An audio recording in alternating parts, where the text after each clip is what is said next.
Australia ਤੇ ਭਾਰਤ ਦੀ ਡੂੰਘੀ ਦੋਸਤੀ ਦਾ ਦਾਅਵਾ ਕਰਦੇ ਹੋਏ ਪ੍ਰਧਾਨ ਸਕਾਟ ਮੋਰਿਸਨ ਨੇ ਕਿਹਾ ਹੈ ਕਿ ਦੋਵੇਂ ਦੇਸ਼ ਪੁਲਾੜ, ਵਿਗਿਆਨ, ਡਿਜੀਟਲ ਟੈਕਨੋਲੋਜੀ ਸਮੇਤ ਕਈ ਖੇਤਰਾਂ ਵਿੱਚ ਬਹੁਤ ਤਰੱਕੀ ਕਰ ਰਹੇ ਨੇ। ਉਹਨਾਂ ਕਿਹਾ ਕਿ ਆਸਟ੍ਰੇਲੀਆ ਤੇ ਭਾਰਤ ਵਿਚਕਾਰ ਡੂੰਘੀ ਦੋਸਤੀ ਹੈ ਅਤੇ ਸਾਡੇ ਸਬੰਧ ਸਮੇਂ ਦੇ ਨਾਲ ਹੋਰ ਵੀ ਮਜ਼ਬੂਤ ਹੋਣਗੇ।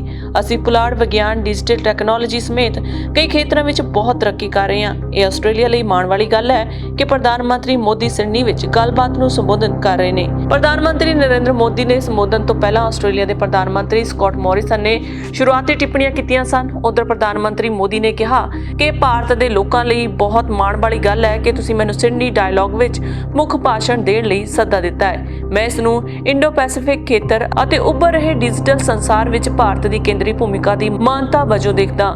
ਡਿਜੀਟਲ ਯੁੱਗ ਦੇ ਪ੍ਰਭਾਵ ਨੂੰ ਰੇਖਾਂਕਿਤ ਕਰਦੇ ਹੋਏ ਪ੍ਰਧਾਨ ਮੰਤਰੀ ਨੇ ਕਿਹਾ ਕਿ ਅਸੀਂ ਬਦਲਾਅ ਦੇ ਸਮੇਂ ਵਿੱਚ ਹਾਂ, ਜੋ ਇੱਕ ਯੁੱਗ ਵਿੱਚ ਇੱਕ ਵਾਰ ਹੁੰਦਾ ਹੈ ਜਿੱਥੇ ਟੈਕਨੋਲੋਜੀ ਅਤੇ ਡਾਟਾ ਨਵੇਂ ਹਥਿਆਰ ਬਣ ਰਹੇ ਨੇ। ਉਹਨਾਂ ਕਿਹਾ ਕਿ ਡਿਜੀਟਲ ਯੁੱਗ ਸਾਡੇ ਆਲੇ ਦੁਆਲੇ ਸਭ ਕੁਝ ਬਦਲ ਰਿਹਾ ਹੈ। ਉਹਨਾਂ ਨੇ ਅੱਗੇ ਕਿਹਾ ਕਿ ਇਸ ਨੇ ਰਾਜਨੀਤੀ, ਅਰਥਚਾਰੇ ਅਤੇ ਸਮਾਜ ਨੂੰ ਮੁੜ ਪਰਿਭਾਸ਼ਿਤ ਕੀਤਾ ਹੈ। ਪ੍ਰਧਾਨ ਮੰਤਰੀ ਨੇ ਭਾਰਤ ਦੀ ਟੈਕਨੋਲੋਜੀ ਵਿਕਾਸ ਅਤੇ ਕ੍ਰਾਂਤੀ ਦੇ ਵਿਸ਼ੇ ਤੇ ਬੋਲਦਿਆਂ ਕਿਹਾ, ਇਹ ਪ੍ਰਭੂ ਸੱਤਾ, ਸ਼ਾਸਨ, ਨੈਤਿਕਤਾ, ਕਾਨੂੰਨ ਅਧਿਕਾਰਾਂ ਅਤੇ ਸੁਰੱਖਿਆ ਦੇ ਨਵੇਂ ਸਵਾਲ ਖੜੇ ਕਰ ਰਿਹਾ ਹੈ। ਇਹ ਅੰਤਰਰਾਸ਼ਟਰੀ ਮੁਕਾਬਲੇ, ਸ਼ਕਤੀ ਅਤੇ ਲੀਡਰਸ਼ਿਪ ਨੂੰ ਨਵਾਂ ਰੂਪ ਦੇ ਰਿਹਾ ਹੈ। ਪੀਐਮ ਮੋਦੀ ਨੇ ਆਪਣੇ ਮੁੱਖ ਭਾਸ਼ਣ ਦੌਰਾਨ ਕਿਹਾ, ਇੱਕ ਲੋਕਤੰਤਰ ਹੈ ਅਤੇ ਡਿਜੀਟਲ ਨੇਤਾ ਦੇ ਰੂਪ ਵਿੱਚ ਭਾਰਤ ਸਾਡੀ ਸਾਂਝੀ ਖੁਸ਼ਹਾਲੀ ਅਤੇ ਸੁਰੱਖਿਆ ਲਈ ਭਾਈਵਾਲਾਂ ਨਾਲ ਕੰਮ ਕਰਨ ਲਈ ਤਿਆਰ ਹੈ। ਭਾਰਤ ਦੀ ਡਿਜੀਟਲ ਕ੍ਰਾਂਤੀ ਸਾਡੇ ਲੋਕਤੰਤਰ, ਸਾਡੀ ਜਨਸੰਖਿਆ ਅਤੇ ਸਾਡੀ ਆਰਥਿਕਤਾ ਦੇ ਪੈਮਾਨੇ ਵਿੱਚ ਟਿਕੀ ਹੋਈ ਹੈ।